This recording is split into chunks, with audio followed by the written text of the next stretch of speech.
à tous, bienvenue dans le BW Show. Aujourd'hui, on est à la librairie des Saules à Latte, donc rue des Saules. Je suis en compagnie de Stéphanie, qui est l'initiatrice de la page Facebook Le Plaisir des mots.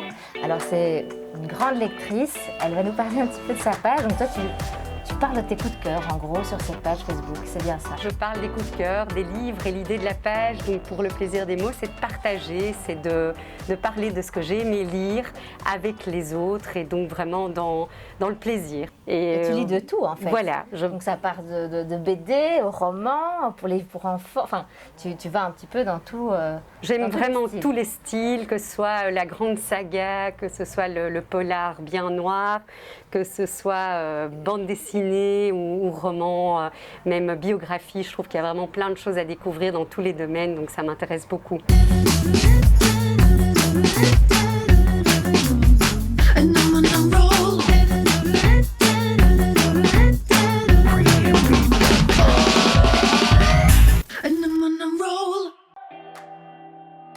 Parle-nous un petit peu de tes coups de cœur. Eh bien, je vais vous présenter Jackie. Jackie, c'est un petit livre très bref, très intense, très percutant aussi, parce que c'est l'histoire de Ibrahim, qui est un jeune Belge d'origine marocaine fiché S, et de Jackie, qui est un jeune qui vient d'une école juive à Uccle.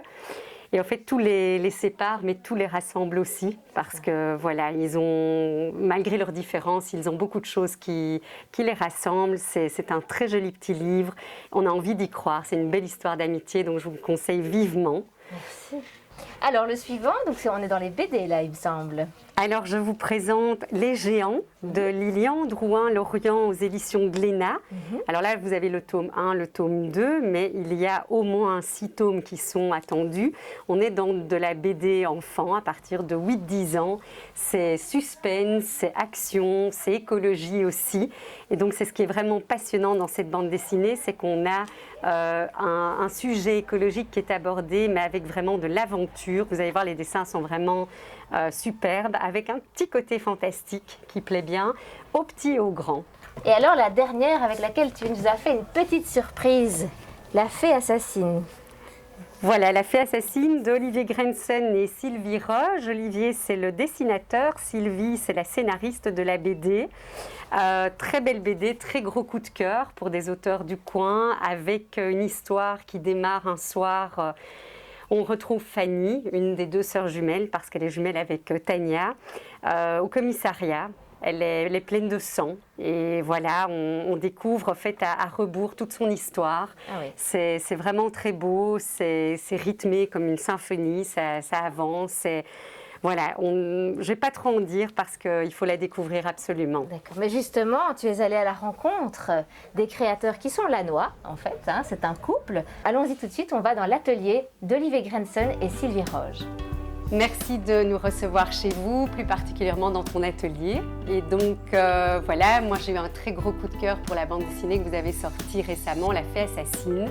Et je voulais donc vous poser quelques questions et demander d'abord à Sylvie comment t'est venue l'idée du scénario de la bande dessinée.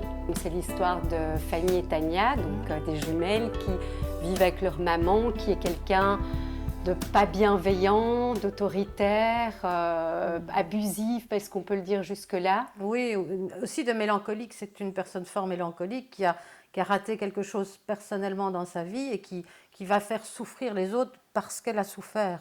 Ben, ça date d'il y a très longtemps. En fait, j'ai travaillé longtemps sur cette bande dessinée parce que je travaille dans le médical. Donc j'étais en pédiatrie, en gynécologie, principalement en gynécologie. Et donc, j'avais vraiment envie de traiter l'association de la mère et de l'enfant. Ça me tenait à cœur. Et petit à petit, j'ai travaillé ça comme un puzzle. J'ai mis pièce par pièce. J'étais même pas du tout au début. J'imaginais même pas faire spécialement des jumelles. Mais ça s'est imposé à moi petit à petit.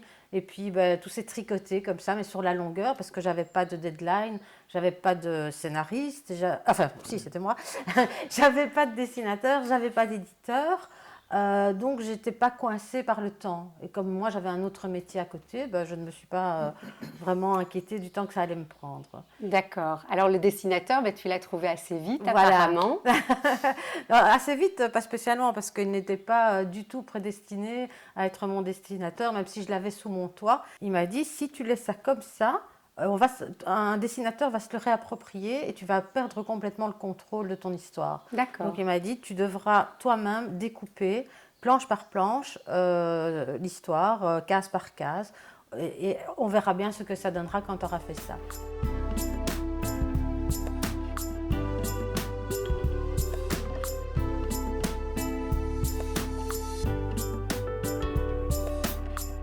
Et donc Olivier, une fois que Sylvie t'a proposé son scénario, tu t'es dit, tiens, je vois très bien comment je vais imaginer les personnages. J'avais en tout cas, à partir du moment où je me suis dit, on va travailler ensemble, je vais vraiment dessiner l'histoire, on va faire vraiment un projet ensemble, je me suis dit aussi que c'était le moment pour moi d'aborder le dessin d'une autre manière et de me mettre aussi sur des défis, de changer un peu ma manière de faire. Ce qui est certain, c'est qu'après un 13 Mystery qui est très calibré dans la BD franco-belge classique, j'avais vraiment envie d'aller vers quelque chose de très très différent. Et le scénario de Sylvie m'offrait vraiment cette possibilité-là. Et la mise au point de cette identité graphique n'a pas été évidente. Une fois que je l'ai trouvée, c'était parti. Et quand elle l'a vue, c'était ça qu'elle En tout cas, c'est très réussi. voulait. Ouais. Ouais. Merci. Ben, merci à vous deux. Si on peut parler juste un peu de votre actualité. Donc, Sylvie, maintenant tu t'es lancée. Donc ici, on a la chance de voir sur les traces de Mac. Donc un opuscule. Qu'est-ce que c'est en 2 mots un opuscule? Donc il ne faut pas dépasser 5000 mots. On a un quota de mots qui est à respecter. Donc ça peut être un tout petit peu moins, un tout petit peu plus. Mais on ne peut pas dire, voilà, je vais faire du 6000 ou du 7000 mots ou du 3000. On a un quota vraiment très déterminé. Donc il faut arriver à raconter quelque chose en un laps de temps défini par l'éditeur, donc qui est l'éditeur Lamirois. Oui, tu sors aussi un recueil de nouvelles. Oui, Close-up. Close-up, oui, qui sera prêt normalement. Là, il est en plein sous les presses. Donc, je pense que d'ici 3 semaines à peu près, on devrait pouvoir commencer à le diffuser. Au mois de novembre, il y a un bouquin un peu particulier qui s'appelle Le Nageur solitaire, qui va sortir aux éditions Kennes. Scoop, parce que personne n'est encore au courant. Super, celui que tu as donc dessiné pendant le confinement. Voilà, en fait, pendant toute l'année, j'ai commencé au mois de janvier, et donc, en effet, ça a pris de l'ampleur pendant le confinement, et donc ça va faire un bouquin de 370 pages. Tu dis bouquin, donc ce ne sera pas une bande dessinée? Si, je dis un livre parce que c'est un mélange d'illustrations, de planches, de narration bande dessinée. C'est assez particulier parce que c'est presque un récit muet avec des aphorismes qui viennent se mettre. Mais il y a un vrai récit qui s'installe petit à petit. Super. Merci à tous les deux de nous avoir reçus. Merci, et au plaisir de vous revoir. Merci Stéphanie. Merci. Bon, ben voilà, on est de retour à la librairie des Saules. Eh bien, c'était une rencontre assez extraordinaire avec ce couple un peu atypique, on peut le dire, finalement, plein d'inspiration, plein de création. Pour en revenir à la librairie ici, puisque c'est quand même l'endroit qui nous fait le plaisir de nous accueillir aujourd'hui, c'est une librairie un petit peu particulière parce qu'elle a toute une partie en fait consacrée aux beaux livres, comme on les appelle. Annick, qui est la responsable avec son mari bien sûr, me parlait tout à l'heure et me disait qu'il y avait vraiment, il guidait vers les écrivains belges aussi, qui sont fort mis en avant ici en Brabant Wallon à la librairie des Saules.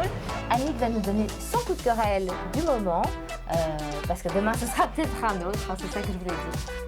Bonjour Annick, merci de nous recevoir dans ta très belle librairie. Et moi en fait j'ai changé de coup de cœur. D'accord, Tous les 2 jours je change de coup de cœur. Mais bon, j'avoue que c'est une passion.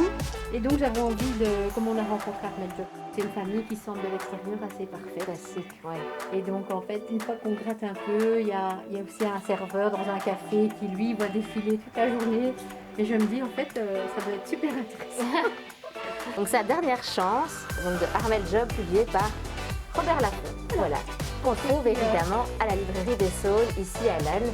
Et bien voilà, donc c'est ici que se termine notre chronique littéraire, accompagnée de Stéphanie et Annick. Je vous remercie de nous avoir suivis, à bientôt pour une prochaine chronique en Brabant Wallon. N'hésitez pas à vous abonner à la page de Stéphanie et également à la page de la librairie et du BO Show bien entendu pour continuer à suivre toute notre actualité. Ciao, merci et prenez soin de vous.